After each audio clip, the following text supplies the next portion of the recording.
Oh, hello, everybody. The Aboriginal translation of the words "woi woi" is water here, water there, more water there, and more water. The express crossing the Hawkesbury River Bridge brings us to Woi Woi, which is about 45 miles from Sydney by rail. My little niece, Sally, was very excited over the prospect of her holidays. And on our arrival, we were met by some very charming friends who had arranged for us to leave right away and see the sights. Oh, hello, Sally. By Jove, what a big girl you've grown. Looking so pretty, too. The station overlooks Woi Woi Bay, and this is one of the favorite spots for the ambitious visitor.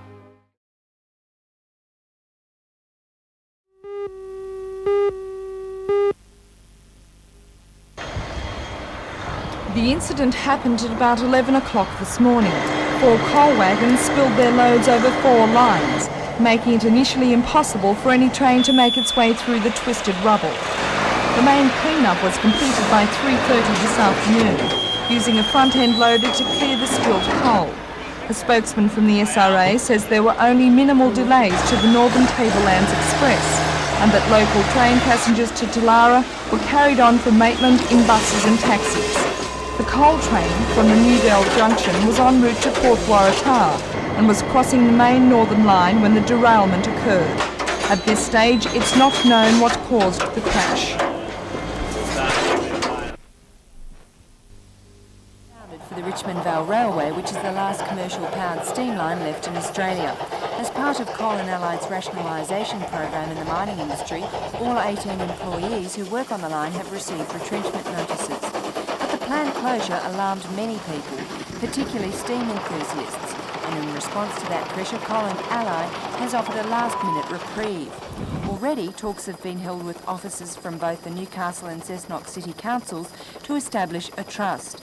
This would conduct a feasibility study to plan and administer the future operation of the railway for tourism purposes. The trust would be made up of representatives from Coal and Allied, the State Tourism Commission and the councils. In a bid to promote the trust's plan, the company will be looking for financial sponsorship for an annual steam day. Coal and Allied will meet with all the parties involved for more talks aimed at keeping one of Australia's oldest steam lines on the right track. In an internal State Rail Authority report released by the opposition, an SRA engineer queried whether the train's bogie assemblies, the suspension units designed and built in Japan, met the strict Australian standards criteria, the world's holding compressed air which is used to control the ride of the carriages. 50 of the bogies have been delivered to Goninans from Japan, while the remaining 850 will be manufactured in Bathurst.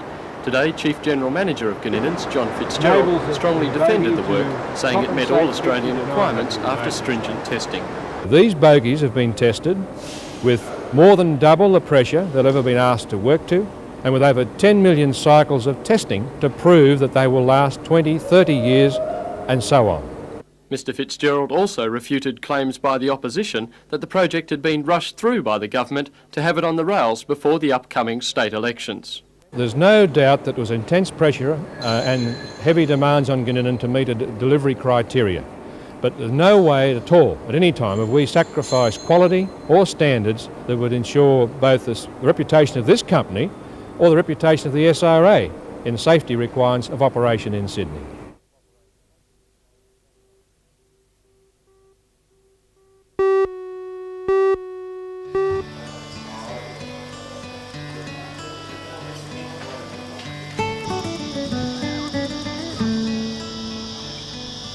The prisoners had plenty to be proud of when the historic railway station was reopened today. They've been working 6 hours each weekday for several months to restore the station to its former glory.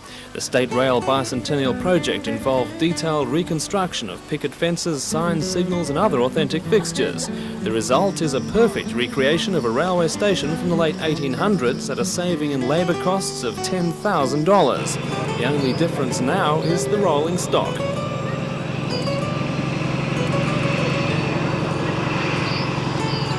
The prisoners hope to go even further. The next project is to restore a carriage to its original appearance for use as a tourist information centre. A spokesman says the rail project blends in perfectly with Maitland's other historic attractions.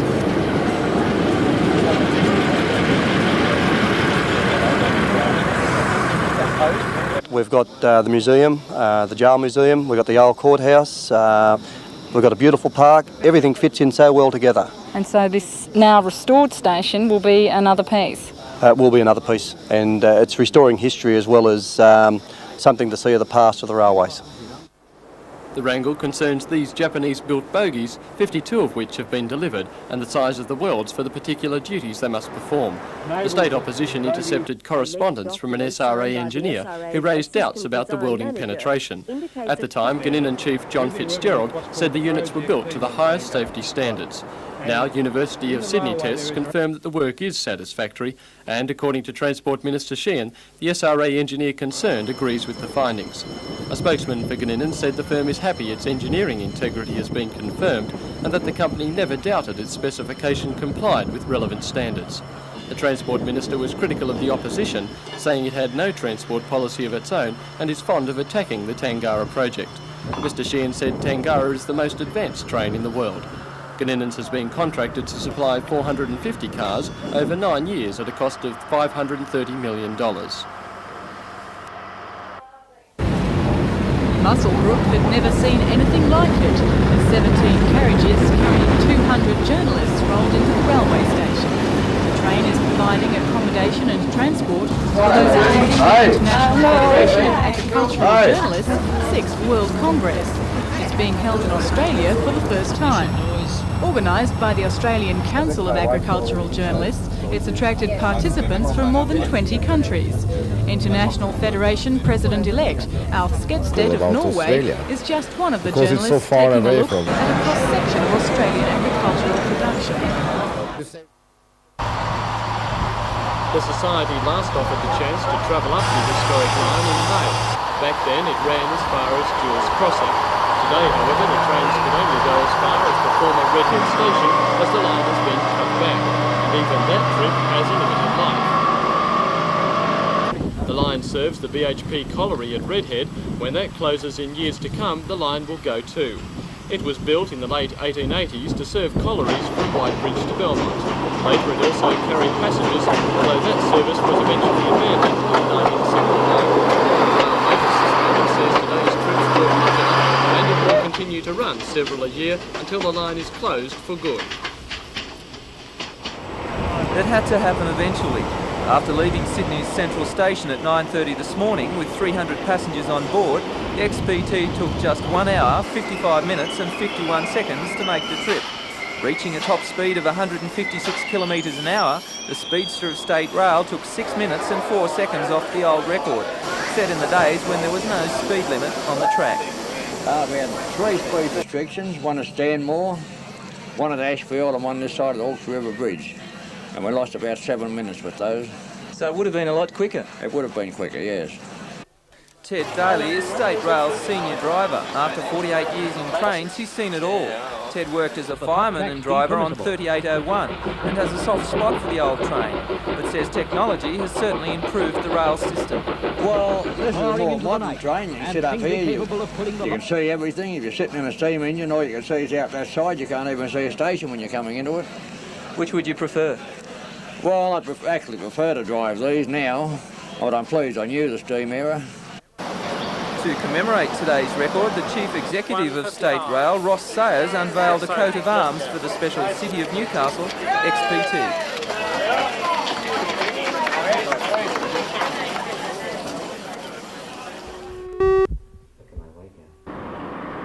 Members of 4 railway unions will stop work from 10 o'clock tomorrow morning to coordinate a campaign opposing the SRA's plans for the railways. Among proposals rejected by the unions are any moves to privatise the rail service, rationalisation of depots and workshops and the elimination of small freight handling. Jobs are already threatened at railway stations.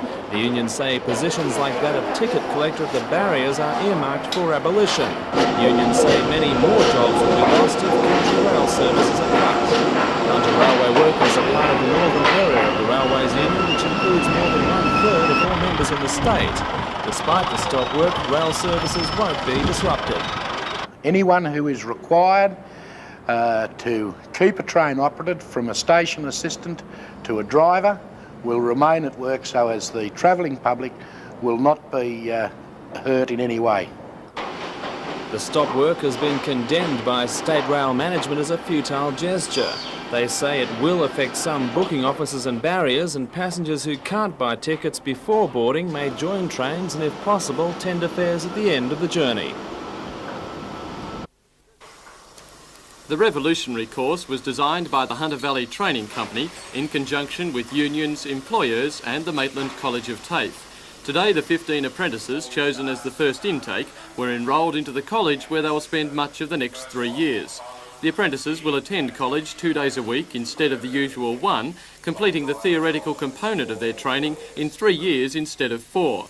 If they pass a competency test, they can then choose more advanced courses which will qualify them for higher wages. It is the first time such a course has been attempted. I believe this pilot program is the most important thing that's happened in trade training this century in Australia. Chairman of the Hunter Valley Training Company, Milton Morris, says although the trainees will obtain less on-the-job experience, both unions and employers have supported the format. He says tradespeople must become better educated to compete in a multi-skilled workforce and expects similar schemes to be adopted Australia-wide. I believe what has commenced here this morning is going to spread like a bushfire right throughout Australia. The advantages to the apprentice make the new scheme particularly attractive to them. As well as progressing through their training more quickly, they'll receive higher pay, potentially earning a full tradesman's wage after 3 years. It's good. You can get out of wherever you're working quicker and you can go different places. You go to a lot of employers while you're getting trained, so that means you've got a better chance of getting a job after your apprenticeship. From the time of signing the $500 million contract to supply 450 Tangara carriages to the State Rail Authority, just 14 months passed until the first model was handed over. According to Gunninan marketing manager Bruce Dunn, commissioning difficulties have resulted from putting the trains into service in such a short space of time. The SRA says Gunninan is behind in its construction schedule. By now it says it should have 15 four-car trains, but it has only 4. Gunninan admits it is behind schedule, but not to that extent. Asked today if the SRA would continue the contract with Gunninan to supply 450 carriages, State Rail Chief Ross Sayers said, provided the quality and quantity of the Tangara comes back on schedule, there would be no need to call the contract into question. Whether or not Gunninan would be given future contracts would be determined if and when the situation arose. Gunninan has met the cost of tests and the rectification of problems and says it has several trains ready for the SRA, but it has not yet accepted them. Discussions on what's been described as the most modern train of its type in the world will continue tomorrow. Gunninan hopes basic problems will then be solved.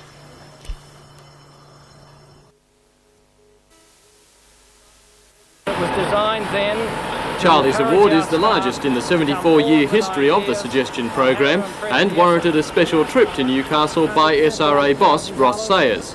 Under the scheme, employees are paid 15% of the savings made in the first 3 years by any suggestion of theirs which is put in place. Charlie invented a time delay device which reduces wear on diesel locomotive clutches, saving the SRA around $100,000 a year in maintenance costs. Before a payment is made, each idea is examined to ensure it is original and implemented to assess the possible savings. The assessment process is so involved it takes quite some time, even years. Charlie submitted his idea back in 1985, so it came as quite a shock to him when he found he was to receive the money. He's been retired for 2.5 years. I'm definitely surprised about the amount I've got, yes. And what are you going to do with it?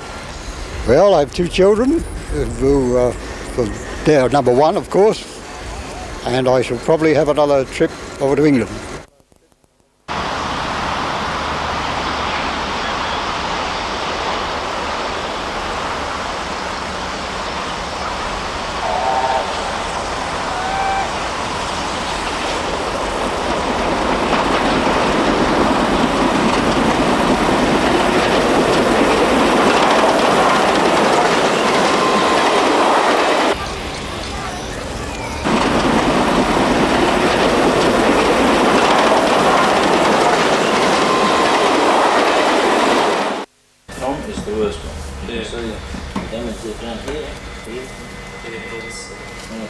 Anything to be on camera, it is. Did you see videos, public transport sites? Come over here and just bolt the new ones back on. See the damage there? Yeah, they tried to count it first. There's further damage down here and back over here then. Gunninan Chief General Manager John Fitzgerald said today the company has evolved from being an engineering company into a major manufacturer at the forefront of both technology and market development. Gunninan has formed a joint venture company to develop products and technology for the transport market. Another partner is already associated in the design and manufacture of the state-of-the-art Tangara train seats. The GLAMx consortium, of which Gunninan is a third, is looking at large-scale projects like the Anzac frigates. And the company is also looking at other defence work with United States partners.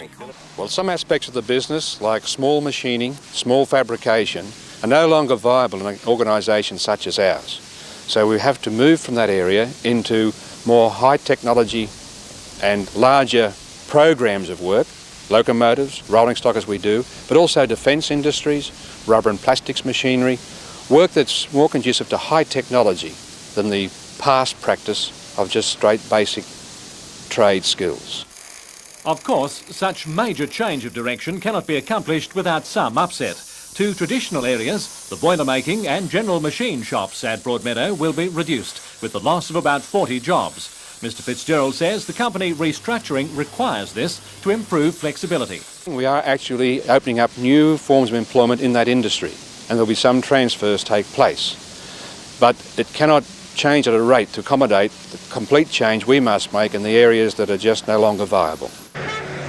Some retrenchment notices were handed out today. Further discussions are taking place between the company and unions, and more notices will go out in about a week. This is the face of the Newcastle City Rail. John Zantiotis is the general manager. He's also the man City Rail wants the people to turn to when they have a problem.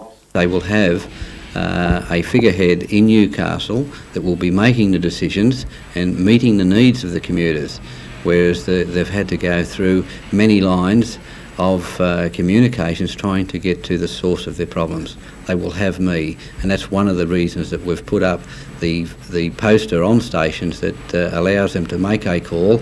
In short, City Rail is half of the whole state rail makeup. When the present government came to power, it divided the body into two groups, freight and country passenger and City Rail. The latter was then split into 7 business units, Newcastle one of them. In his division, Mr Zantiotis is responsible for 54 stations and more than 700 employees, with a budget of $35 million. And already there are plans to put that budget to good use by cleaning tracks and stations throughout the area, expanding staffing levels at undermanned spots, and by applying the pressure to existing staff. My staff will have to become more helpful to the staff, to the commuters, and also in places where we need to increase some staff at stations where they're currently unattended. Of the 7 City Rail divisions, Newcastle is probably the most quiet in passenger terms, but John Zantiotis plans to change all that by increasing patronage and in the process exposing Newcastle's potential for Sydney commuters. The Scotsman was brought out to Australia for last year's bicentenary celebrations from England and is now touring country New South Wales, participating in festivals like today's. The highly polished 3112 and 3801 are now based in Sydney and delighted today's large crowds. Elderly residents and smaller admirers stood in awe of the machines from yesteryear, reminiscing or just dreaming of being a real-life Casey Jones. The festival features not only rail but steam engines that were once used in homes as early as 1898. The festival continues tomorrow when the 3801 will race a Tiger Moth plane from Sandgate to High Street, Maitland. The streets of Maitland were bustling as young and old turned out for the final day of Steamfest and Heritage Week. Away from the railway station platforms, the famous Church Street Fair provided plenty to see and do. While the cloudy skies might have put a damper on some plans, organisers say 60,000 people enjoyed the weekend of railway nostalgia. I think it turns adults into children. It's amazing on the train to see people lose 20, 30 years off their age and start behaving like children. There's just something warm and nostalgic about trains that appeals to everyone. The highlight of the weekend was the rematch race between the 3801 and a vintage Tiger Moth plane, with the Tiger Moth aiming to even the score following the Locos win in 1987. The contenders set out from Newcastle for an official running start from Sandgate. The steam train averaged 115 kilometres an hour. Overhead in the Tiger Moth, local government minister David Hay was an unlikely co-pilot. For those waiting for the end of the journey at Maitland Station, the aircraft was the first to come into view, but the whistle-blowing 3801 wasn't far behind. Later, saying the finishing line had in fact been back up the track, race judge and Maitland Mayor Peter Blackmore announced the popular victor. The winner of the great race was the 3801. 3801's Alan Lee accepted the winner's wreath and cup, while the Royal Newcastle Aero Club's Gary Watson received a bottle of champagne for the Tiger Moth's efforts. Newcastle Station was bustling as the two old steam trains took on superstar status. The Flying Scotsman originally went into service 60 years ago, travelling from London to Edinburgh. And as a special treat for the bicentennial last year, she was shipped to Australia. Big Loco has never travelled to Newcastle before, and to do it in tandem with the Newcastle Flyer, for train buffs, it was a once-in-a-lifetime thrill.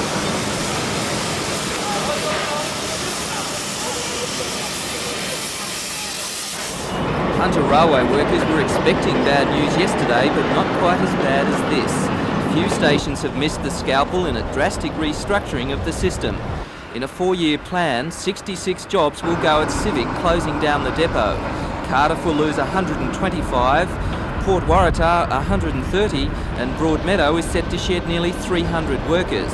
State Rail Northern Regional Manager Bruce Hall says it's just basic economics.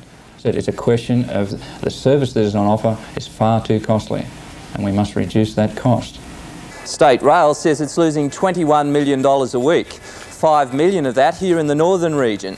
That's a drain on the public purse of $1 billion a year. And under the Greiner government's New South Wales Incorporated, jobs had to go.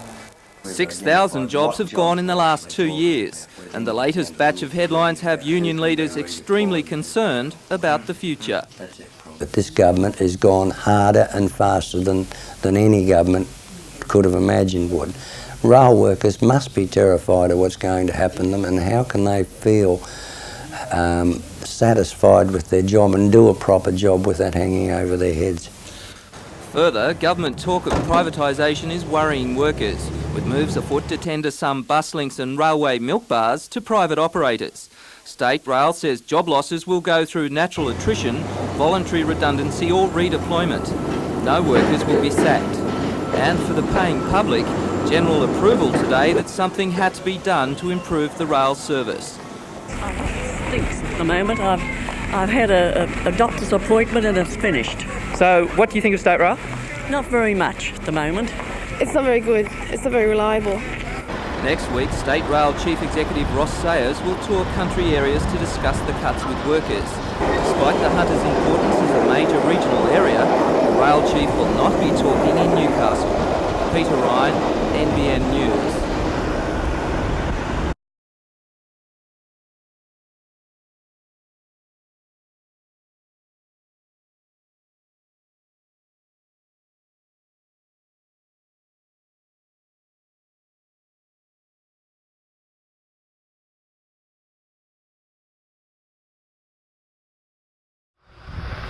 The gathering at Sandgate Cemetery was keeping a promise, honouring the pledge in the Ode of Remembrance, lest we forget. For several decades, the earthly remains of one of Newcastle's most decorated war heroes lay neglected in a plot without a headstone or a plaque to recall his extraordinary wartime career. Captain Gordon Campbell Wilson landed at Gallipoli on April the 25th. He later served in the trenches of France and then joined the fledgling Australian Air Corps. The one-time Ghanaian's engineer was decorated with the Military Cross, the Air Force Cross and the Distinguished Conduct Medal. Ironically, after the perils of the Great War, he died in a road smash in the state's west in 1929. He was 34 years old. Today's gathering recalled his funeral, which was held with full military honours. Pioneer aviator Charles Ulm was there. Charles Kingsford Smith had sent a telegram. A flight of RAF Hornets recalled an original flypast by biplanes. Captain Wilson might have remained forgotten had his gravesite not been discovered by historian and local schoolteacher Ed Tonks. I had known something about the person as a result of 5 or 6 years of interest and being supported by other people. But luckily in the meantime, a group of people had prepared a computer listing of people buried in Sandgate Cemetery, and this is what put me on to the particular plot. A plaque now marks Captain Wilson's final resting place, but there's still much to know about the man. Ed Tonks believes there are other important figures in the hunter's history who've suffered similar obscurity.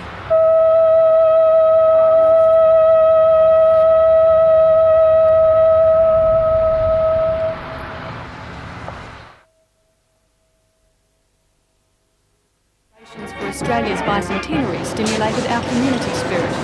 Many projects in the Hunter took on a nautical theme, a tribute to the region's long and celebrated links with the sea.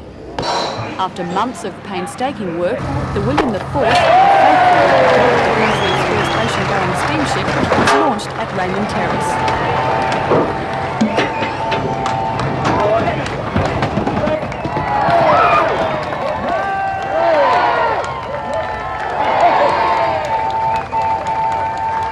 The Port of Newcastle also played host to the Young Endeavour, England's $6 million gift to Australia.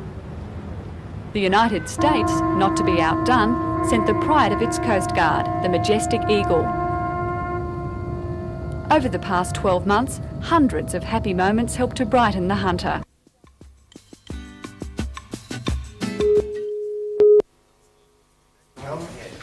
His Excellency is no stranger to the Hornet. It's just one of half a dozen Air Force jets the Governor has flown in a 35-year career with the RAF.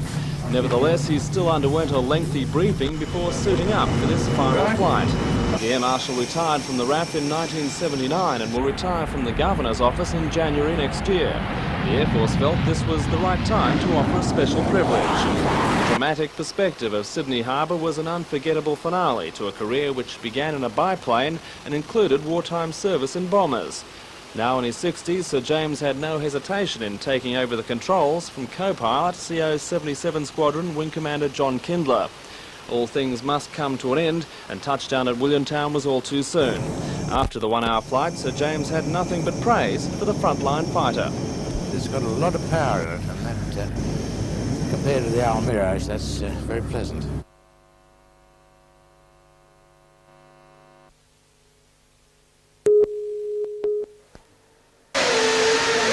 It was back in 1984 when the federal government allocated $24 million to Carrington Slipways to build 2 fiberglass prototype mine hunters. Both have been launched and are now halfway through a 2-year evaluation period, with a third now under construction at the high-tech factory at Tomago. Now the opposition claims that the cost of the mine hunter project has blown out almost fourfold to $100 million. Shadow Defence Minister Peter White claims today that major problems exist with the rush cutter and the shoalwater mine hunters. These include an inefficient sonar system, which would track down the mines, and vessel handling problems, which limit the use of the catamarans to operation in swells less than 1.5 metres. Mr. White further claims that the Navy has now sent a team overseas to investigate the possibility of leasing or buying a mine hunter off the shelf. Carrington Slipways Chief Don Laverick says the mine hunters were built on a fixed price contract which was completed on time and budget.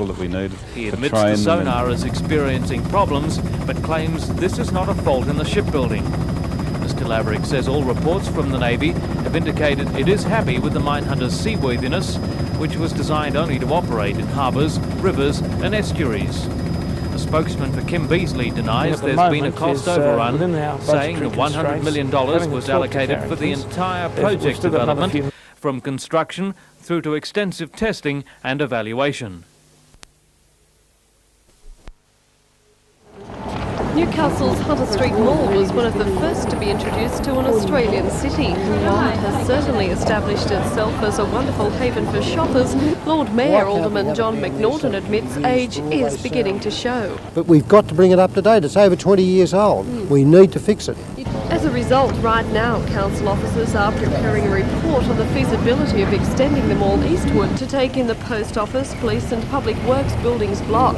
But probably more significantly, such a development would also encompass the Old Soldiers Monument, which right now stands on the footpath at the front of the post office. Over the years, war veterans and armed forces groups have continued to lobby the City Council to have the statue relocated to the Civic Park to allow it to be included in the many military ceremonies that take place there. A big task to undertake, and one Alderman McNaughton says won't be necessary if the mall extensions go ahead.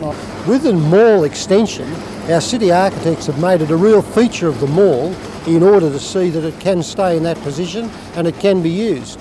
Of course, the mall extensions are still a long way from fruition. The report must make it past tomorrow night's council meeting before any further plans can be made, and even more importantly, it must meet with the approval of the people. Now, it's really premature to look at that because we haven't discussed it with all the local shopkeepers, with the workers at the post office and so on. We're well advanced with our planning for it. It needs to go on public exhibition, and so that all those people can be satisfied that their businesses will be favourably affected, that work won't be stopped and that it can all proceed. A total of 107 airmen and women from 3 Squadron at Williamtown will participate in the 4-week exercise, flying out in 4 Hercules as well as 6 FA-18 Hornets, taking off early Sunday morning. They'll be spending their days at Singapore's Pia Liba Air Base. The first 3 weeks will be spent in a work-up period with the base's forces, working on tactics and exchanging ideas. The final week will be spent in a war environment, a simulated exercise involving the United Kingdom, New Zealand and Malaysia as well. And according to Wing Commander Bob Trelaw, commanding officer of 3 Squadron, it will be tough work. The last week will be fairly a long week. In the war environment, the men and the aircrew will be operating for long days, starting work somewhere in the vicinity of 5 o'clock in the morning. Some of them will finish at 11 o'clock at night. It's the first time a squadron as a separate entity has been deployed to Singapore for such an exercise. All the men and women who are attending have been selected on merit and experience. Most have never been to Southeast Asia, and according to Wing Commander Trelaw, it will be an enormous lesson for them and for Australia's Air Force in general.